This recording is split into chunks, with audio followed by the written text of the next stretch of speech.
ওই যে জামাই, মনে আছে না জামাই? দেরি হয়ে গেছে, যে কোন জায়গায় দেরি হয়েছে বুঝছেন তো? আস্তে আস্তে আসরের আজান দিয়া দিস। এখন তো খানা গেছে ঠান্ডা হইয়া, তো মেয়ের বাপ কাজী সাহেবরে ডাক দিছে, কাজী সাহেব বিয়া নামাজ পরে হোক, আগে খান। এমনি খানা ঠান্ডা হয়েছে, আরো দেরি করলে বাসি হইব। এই জামাই আজীবন আমার মেয়েরে খোটা দিবে। তোর বাপের বাড়ি গেছিলাম, প্রথম দিন বাসি খানা খাওয়াইস। আচ্ছা বলেন তো, বরযাত্রায় সেরা মেহমান কে? আর একটু জোরে শুনতে চাই, এত আজ থেকে। সেরা খাবার যেটা আয়োজন করে কার সামনে দেয়? এখন বরযাত্রা আসছে, দেরি হয়েছে, খাইতে বসে জামাইয়ের সামনে বিশাল ডিশ, আস্তা খাসি, আস্তা মুরগি, নানান কাবাব টাবাব দিয়া, ওরে বাপরে বাপ। দেয়নি বাসাঞ্চর? দেয়নি? দেয়। আগে তো জানলাম না। আচ্ছা ঠিক আছে, আচ্ছা শোনেন, আইসেন না, কি একটা কইলে আইসা দেয় খালি। সুযোগ কি শেষ হয়ে গেছে নাকি? জামাইয়ের মনোযোগ এই খাবারের দিকে নয়। মুসলমান খেয়াল করেন, জামাইয়ের মনোযোগ কই?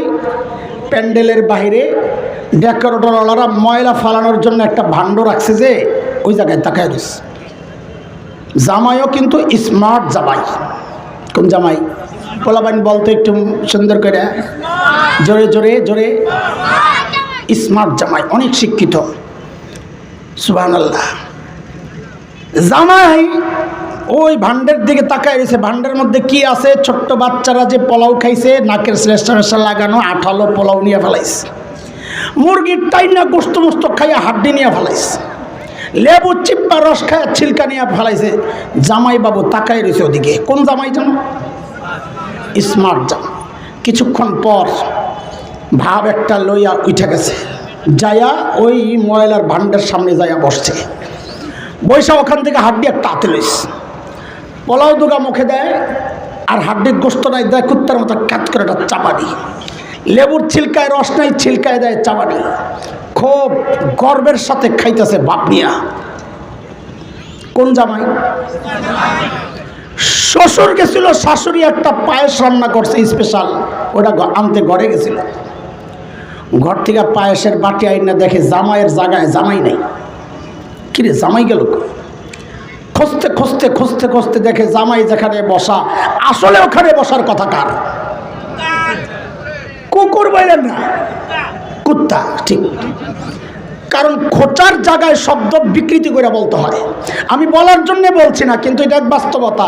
আপনি যদি কাক কাদের বলেন, এটা খোঁচা হবে না। খোঁচা দিতে হলে বলতে হবে কাউয়া কাদের। কথা ঠিক কিনা? আমি বলতেছি না, কথা এটাই। তো বলেন ওখানে বসার কথা কার? কুত্তার। এখন শ্বশুর মশাই পায়েসের পেয়ালা হাতে নিয়ে আক্ষেপ করে বলতেছে, কুত্তার আসনে জামাই কেন? পোলাবাইন এই ডায়লগটা আমার সাথে বলতো না। কুত্তার আসনে জামাই কেন? বল, জামাইয়ের আসন খালি কেন? আবার আবার আবার আবার কুত্তার আসনে জামাইয়ের আসন। দোস্ত এবার বলেন, এই জামাই সুস্থ না পাগল? আরো জোরে, আর একটু জোরে। এই জামাইয়ের কাছে কেউ মেয়ে দিবে? আপনি বোন দিবেন? তাহলে আপনি নিজেও পাগল। কথা কন, এটা আস্থা পাগল। কথা কন।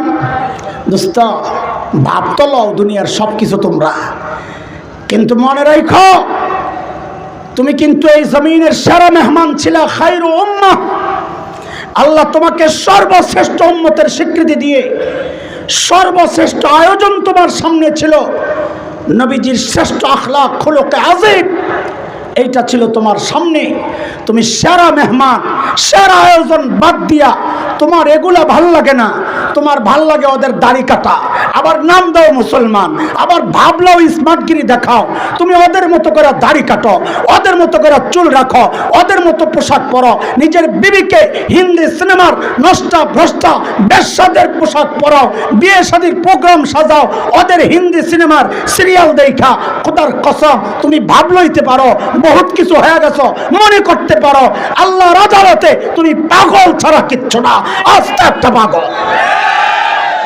বলেন এই পাগলের আমল কবুল হবে? আপনি মাইয়া দিবেন না, আল্লাহ আমল কেন নিবে? কথা কন, কথা কন। ভাবল না, ভাবল আল্লাহর নবীর আখলাক আর চরিত্র ধারণ করা ছাড়া আল্লাহ কোনো আমল কবুল করবেন না, মাথায় রেখেন। আপনি একটা স্যুট নিতে চান না, আল্লাহর অর্ডার করা আমল আল্লাহ কেন নবীর তরিকা ওই ওজন আর মাপ মতো না হলে আল্লাহ কেন কবুল করবেন? বলেন আপনি কোন যুক্তিতে, আপনি বলেন আমাকে। ভাবলন না, ভাবটা বাদ দিয়া নিজের নবীর মতো সাজান। এটা এর চেয়ে বড় দুর্ভাগ্য আর কি হইতে পারে? এর চেয়ে বড় দুর্ভাগ্য আর কি হইতে পারে যে নবীর সামনে আমি দাঁড়াবো ইহুদি নাসারার মতো, মুশরিকদের মতো দাড়ি কাটা অবস্থায় ওদের পোশাক পরে দাঁড়াবো। দুনিয়ায় ভাবলন, ভাব ছুটে যাবে, ভাব ছুটে যাবে।